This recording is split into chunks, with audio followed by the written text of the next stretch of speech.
Père éternel, ce matin, nous te disons merci. Oh, roi de gloire, c'est toi qui es Dieu. Au-delà de toi, il n'y a point d'autre Dieu.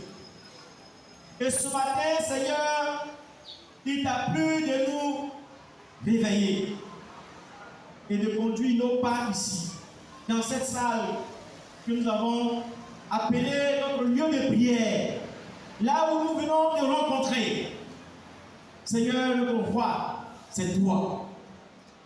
Père, tu es tellement, ô Père, compatissant. Tu es rempli d'amour. Tu nous as tout donné. Tu as donné jusqu'à ce que même tu donnes ce que tu avais le plus précieux, Seigneur, à tes yeux, à savoir Jésus. Oh, quel don agréable. Quel don merveilleux. Quel don exceptionnel. Père, que tu as fait pour notre rachat.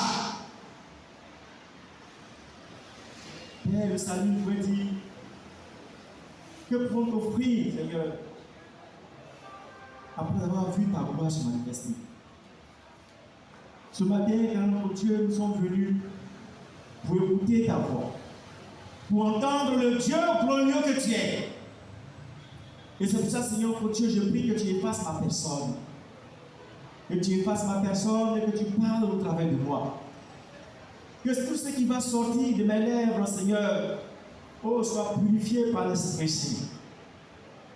Merci d'utiliser, Seigneur, ma bouche pour parler à ton peuple, de les encourager, de leur communiquer ta vision. Merci pour tout. Sois béni, sois glorifié. Sois élevé pour maintenant et pour toujours. Au nom de Jésus, nous allons prier. Amen. Amen. Frère, il y a notre frère qui vient d'un voyage. Amen. Le frère Palais Sassan vient d'arriver. Ça fait quelques semaines, il n'était pas là. Et son absence s'est fait marquer. Voilà. Et donc, je pense que Elisabeth est très très heureuse ce matin. Parce que chaque fois qu'elle me voit, il est parti. Il n'est pas encore venu. Il est parti. Et là, il est là maintenant. Voilà, il est là maintenant. Ça sent. Quand tu n'es pas là, ça chauffe. Voilà, elle est contente maintenant. C'est ça, non? Yul. C'est ça, même. Alors, ce matin, tu vas nous encourager. Le thème du sermon, c'est la puissance de l'offrande. Quelle est la puissance qu'il y a dans l'offrande que nous apportons? Et quand on parle de puissance, c'est le pouvoir, la capacité. Qu'est-ce que les offrandes, l'offrande qu'on fait, qu'est-ce que cela nous apporte? Qu'est-ce que cela apporte à celui qui l'a fait? C'est important, frères et sœurs. Et nous sommes dans un dispositif d'offrande, de reconnaissance. Et donc, la reconnaissance est un élément qui se manifeste ou qui se matérialise à travers les dons.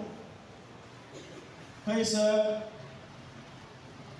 celui qui fait des dons doit avoir une certaine attitude, qui est l'attitude de la reconnaissance. Ce qui détermine notre relation avec Dieu, frères et sœurs, est une attitude de reconnaissance. L'attitude de reconnaissance détermine notre relation avec Dieu. Et vous savez, lorsqu'on parle de reconnaissance, on parle d'éducation. Généralement, on apprend, nous les parents, on dit à nos enfants, quand on te donne quelque chose, dis merci. On te donne quelque chose, dis merci. Si un tonton t'a donné un bonbon, dis merci tonton. Si une tata t'a fait quelque chose, dis merci tata. Et puis, au départ, c'est difficile.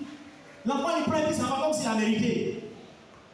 Après, tu les ramènes. Il faut dire merci à papa, il faut dire merci à maman, il faut dire merci à tata, il faut dire merci à tonton, il faut dire merci à ton grand frère, parce que tu as reçu quelque chose. Et puis, petit à petit, l'enfant grandissant n'a plus besoin qu'on lui dise, dis merci. Automatiquement, quand il reçoit quelque chose, il dit, merci papa, merci tonton. Ça, la leçon est passée. Voyez-vous, frères et sœurs. Donc, quand quelqu'un manifeste de la reconnaissance, c'est une marque, une attitude de bonne éducation. Mais quand tu n'es pas reconnaissant, et souvent les adultes, ça peut arriver. Quand on pense qu'on mérite, on ne dit pas merci. Merci, merci. Je vais dire merci pourquoi? Parce que je pense que je mérite quelque chose. Celui qui apporte les dons de reconnaissance, il fait preuve de bonne éducation vis-à-vis de Dieu. Il reconnaît que Dieu a agi dans sa vie. Il reconnaît que Dieu lui a apporté quelque chose. Que Dieu lui a fait un don. Lui, chaque matin quand tu te lèves, quand tu te réveilles, que tu vois le jour se lever, Dieu t'a fait don du souffle de vie. Il t'a fait don du souffle de vie pour ce jour. Et pour ça, c'est le premier merci qu'on dit à Dieu. Et ça n'a pas de prix. Dieu t'a fait don de tout ce que tu possèdes. On va commencer à calculer, je possède quoi? Moi ici, moi j'ai quoi? S'il y a quelque chose à moi, je n'ai pas gros. C'est pas ça, bro. Ceux qui ont quelque chose en scène avec la télévision, si je suis à gros, c'est que je n'ai rien. Voyez-vous? Et ça, quand tu mesures le don de Dieu à une réalité matérielle, ça veut dire que tu n'as pas compris. Parce que ça n'a rien à voir avec la quantité, mais ça a tout à voir avec la spiritualité. Le don, l'offrande qu'on fait est un acte spirituel. Et donc, ça se mesure avec des valeurs spirituelles et non des valeurs matérielles. Donc, frères et sœurs, ce matin, nous allons parler de deux petits points. Quels sont les bénéfices? Qu'est-ce que l'offrande peut faire dans la vie d'un homme? Frères et sœurs, on va voir deux petits. L'offrande qu'on apporte, premièrement, nous fait grandir dans la foi. Quand l'offrande est faite dans les conditions que Dieu veut, l'offrande, frères et sœurs, fait accroître la présence de Dieu dans ta vie. Il y a les offrandes qui touchent le cœur de Dieu. Il y a par contre des offrandes qui ne disent rien à Dieu. Et pourtant, ça peut être à des coûts de millions. Mais laisse-moi te dire, Dieu n'a pas vu ça. Parce que ça n'a pas été fait dans les conditions que Dieu a demandé. Quand tu veux te dire que non, tu as offert, c'est moi qui ai construit ce bâtiment, c'est moi qui ai fait ça, c'est moi qui ai fait ça, c'est moi qui ai fait ceci, c'est moi qui ai fait ça, c'est moi qui ai fait ça, oui, tu as fait tout ça. Je vous fais des chaises. Je vais apporter telle somme. C'est grâce à moi qu'on a atteint le but. Oui, mais Dieu n'a pas vu. Dieu n'a pas vu. Et Dieu n'a pas peut-être apprécié. Et tout dépend de la manière dont tu fais le bon. Disons en Genèse, chapitre 22, de verset 15 au verset 18.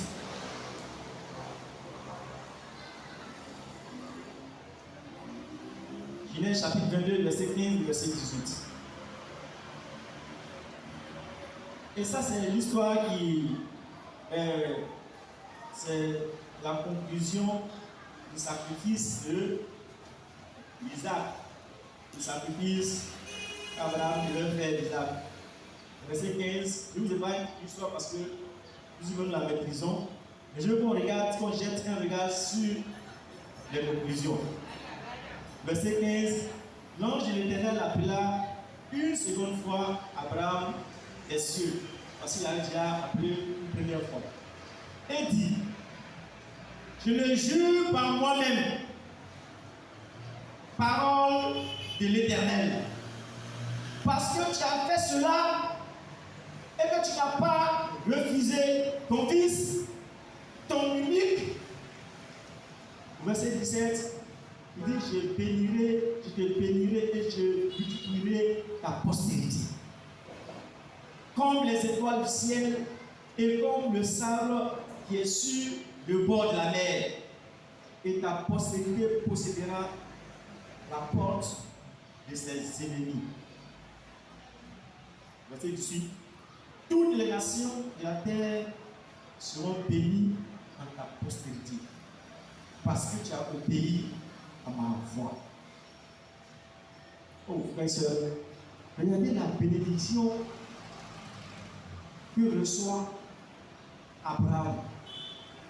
Parce qu'il a écouté Dieu et il a compris le message de Dieu et il a agi en fonction. Dieu lui accorde la possession des nations. Frères et sœurs, ton offrande va changer ton statut.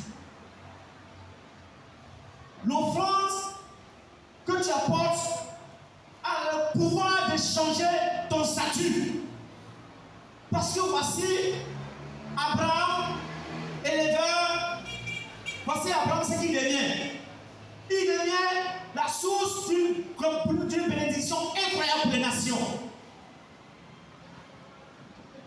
Voyez-vous, c'est ce sacrifice d'Abraham qui justifie notre présence, toi et moi ici. Ça a une portée éternelle.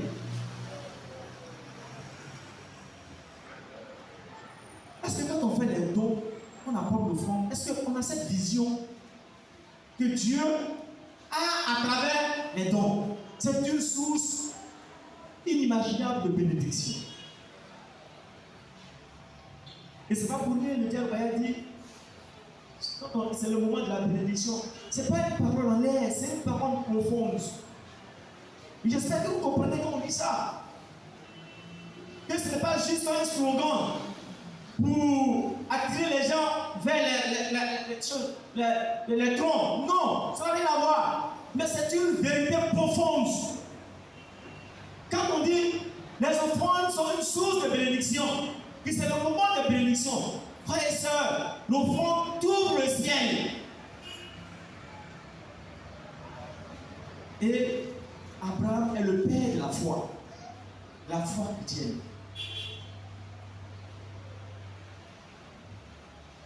Nous devons, comme Abraham, imiter sa foi lorsqu'on apporte les dons. Et savoir qu'il y a des choses incroyables que Dieu nous réserve. Tu vas être une source de bénédiction incroyable pour ta famille, pour tes enfants, pour ton quartier. Est-ce que on prend en compte cette dimension spirituelle qui est derrière les dons, derrière l'offrande? Voyez-vous, frères et sœurs, l'offrande qui est faite selon le plan de Dieu, selon les normes de Dieu, produit toujours un résultat positif. Dieu dit ici, parce que tu as obéi à ma voix. Oui, tu as obéi à ma voix. Dans l'offrande, il y a une obéissance de Dieu. Une obéissance à la parole de Dieu. Et quand tu le fais, voyez-vous, il dit, tu n'as pas hésité de me donner ton unique, ce que tu as le plus précieux. Ce qu'on a le plus précieux, c'est quelque chose de qualité. Un don de qualité.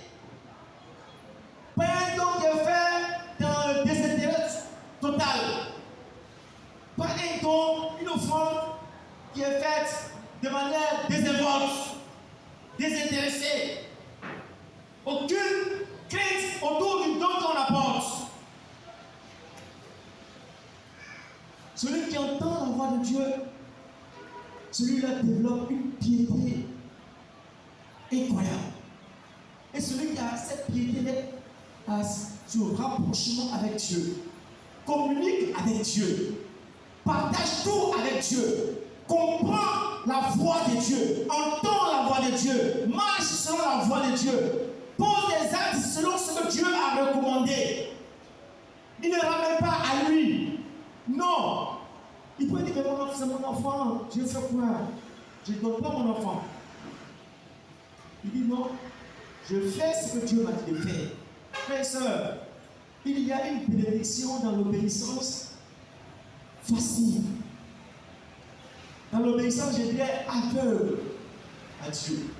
Parce que l'obéissance aveugle à Dieu est une marque de, tu veux dire, de crainte, de confiance en Dieu.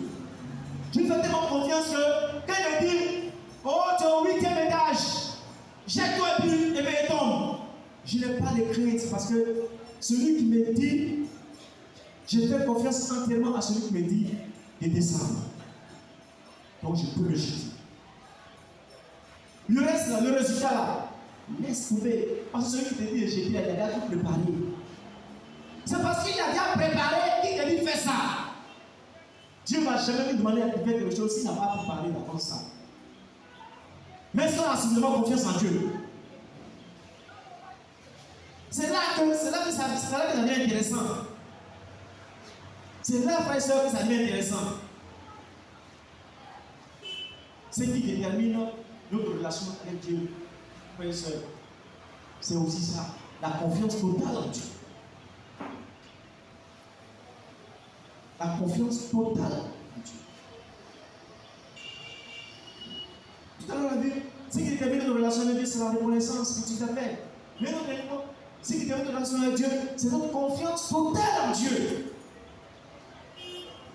J'ai foi en Dieu. Je n'ai pas peur d'avancer parce que je sais qui est avec moi. Je dors en paix parce que je sais que Dieu a dit dans ses Écritures que les anges campent autour des fidèles. Même si je suis fidèle, et si je suis fidèle, Dieu a dit ça. Mais si Dieu a dit ça, c'est vrai. Si il couche en paix. Je suis serein. Parce que je sais que je ne suis pas seul là où je suis. Dieu me protège. Dieu protège ses enfants. Partout où nous nous déplaçons, Dieu nous protège. Pourquoi il le sait? Parce que c'est écrit dans la Bible. Il dit qu'il m'accompagne. Ses anges sont autour de moi. Sa lumière brille sur moi. Même un sorcier ne peut rien faire contre toi. Mais encore des chrétiens ici, surtout qu'il y a des chrétiens qui sont frileux. Ils te disent, les sorciers. Lui, les sorciers, je ne parle pas à lui. Lui, les sorciers, ah, d'accord. Il y a quel sorcier? Moi, je ne peux pas chez lui. Quand il s'assoit sur la table, tu ne peux même pas de toi. Hé, qui t'a fait de moi? Même si tu ne le dis pas, toi tu quittes là discrètement. Pourquoi? Parce que tu as appris qu'il est sorcier. Oh. Même sorcier, même a peur de toi. Mais tu ne sais pas que sorcier a peur de toi. Tu ne sais pas ça. Mais quand tu ne sais pas que sorcier a peur de toi, c'est toi maintenant qui as peur de lui. Hé, chrétien.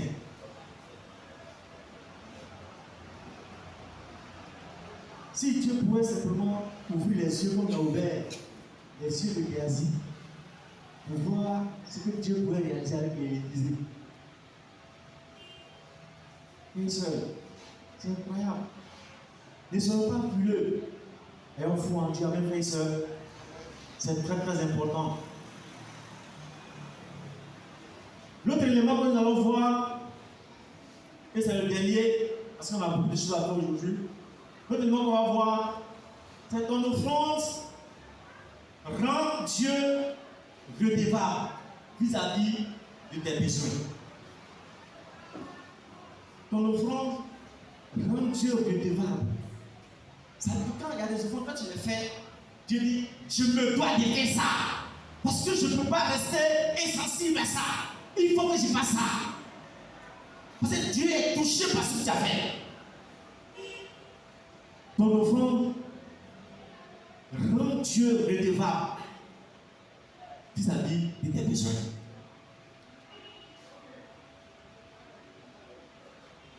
Disons, en 2 Rois, verset 16. Ça, c'est l'histoire de la tsunami et son fils.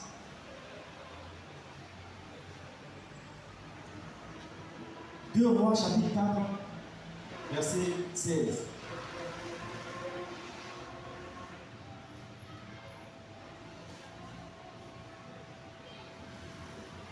Élisée dit à cette même époque, l'année prochaine, tu embrasseras un fils.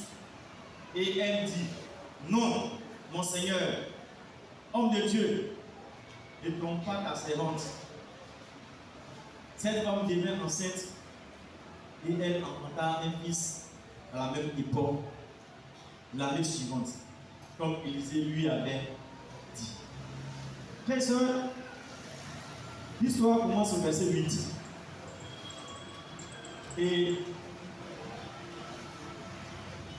Sunem était une ville où de temps à autre,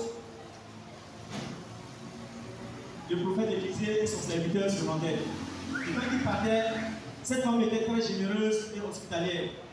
Donc elle préparait de quoi manger, elle lui donnait tout ce que s'il avait besoin, et tout. Mais malheureusement, cette dame, elle n'avait pas d'enfant avec son mari.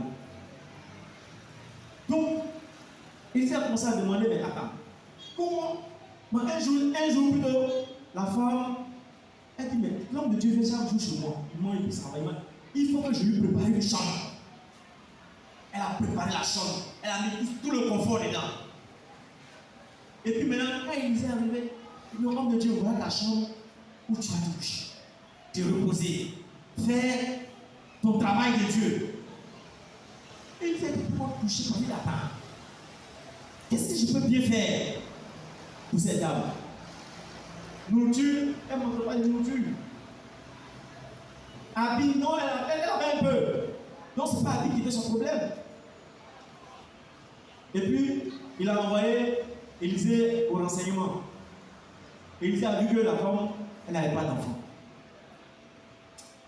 Il avait dit à son prophète, la femme n'a pas d'enfant. Donc, en plus, on peut faire quelque chose pour être c'est bon. Donc, il appelle la dame et il lui raconte ce qu'il vient de lire. La femme dit non, elle ne croit pas, elle ne croit pas ça parce qu'elle était déjà âgée. Son mari était déjà âgé. Donc, elle ne croit pas. Elle ne croit pas que ce que le prophète dit, ce soit la vérité. Mais secrètement, ça a été une frustration de sa vie. C'est vraiment qu'elle a cherché à avoir un enfant, et puis à un moment donné, elle s'est découragée. Et puis elle a banni ça, ce projet-là de sa vie.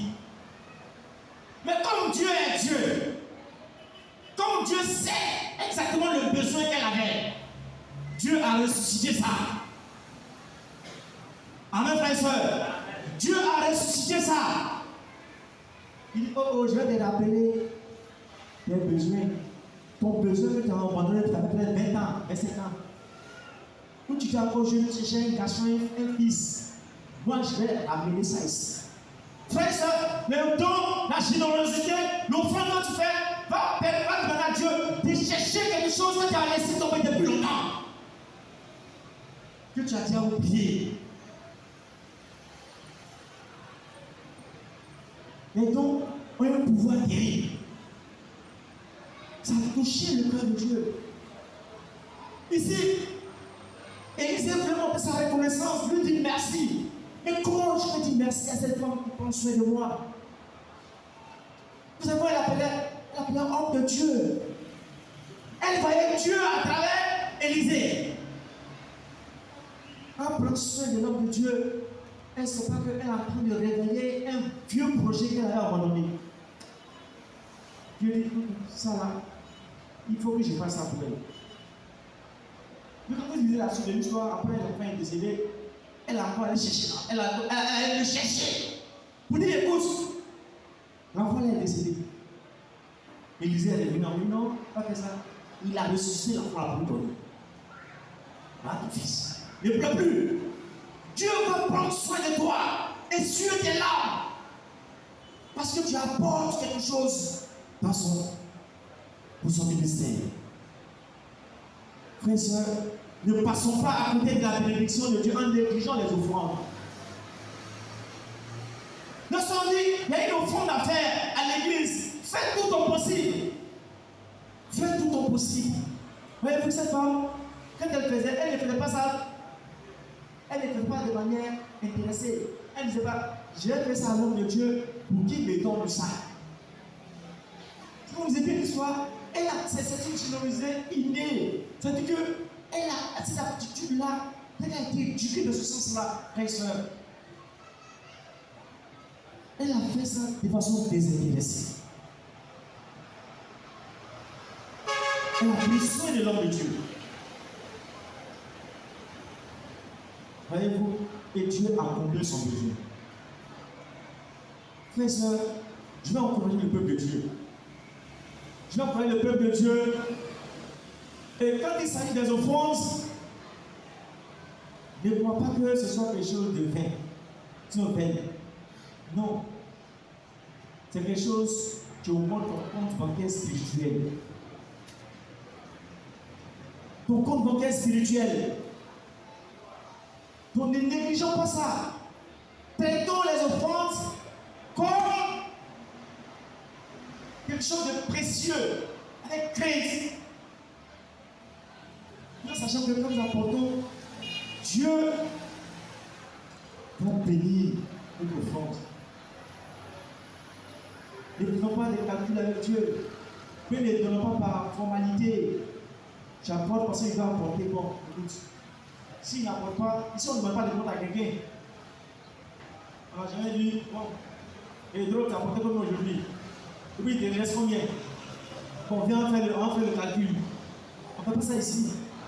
On met les troncs, et puis selon l'inspiration que tu as, selon la crainte que tu as, le respect que tu as pour Dieu, tu apportes. Par reconnaissance, tu apportes à Dieu. Frères et sœurs, faire les offrandes, c'est une affaire de spiritualité. Une affaire des hommes spirituels. Faire les offrandes, c'est une affaire des hommes spirituels. Quand tu n'es pas spirituel, tu ne peux pas faire les offrandes qui touchent le cœur de Dieu. La chair n'a rien à voir avec les offrandes de Dieu. Parce que la chair ne coupe pas la voix de Dieu. Il n'y a que le spirituel, l'Esprit Saint qui entend la voix de Dieu. Mais la chair n'entend pas la voix de Dieu. La chair cherche toujours à désobéir, à faire le contraire de ce que Dieu dit. Donc, comment est-ce que la chair peut écouter Dieu en apportant une offrande spirituelle? Ce n'est pas possible. Les ténèbres et la lumière ne vont pas ensemble. Ça ne va pas ensemble. Donc, frères et sœurs, les offrandes sont une affaire des hommes spirituels. Des hommes qui écoutent Dieu. Des hommes qui entendent la voix de Dieu. Les hommes qui respectent Dieu. Les hommes qui craignent Dieu.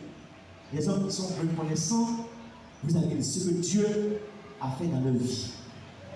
C'est ceux-là, ils apportent à Dieu. Ils apportent à Dieu. Faisons de telle sorte que nos offrandes puissent être agréées par Dieu. Amen, frères et sœurs. Faisons de telle sorte que nos offrandes soient agréées par Dieu. Et que Dieu nous bénisse. Qu'il te bénisse selon la mesure de ce que tu auras apporté comme offrande.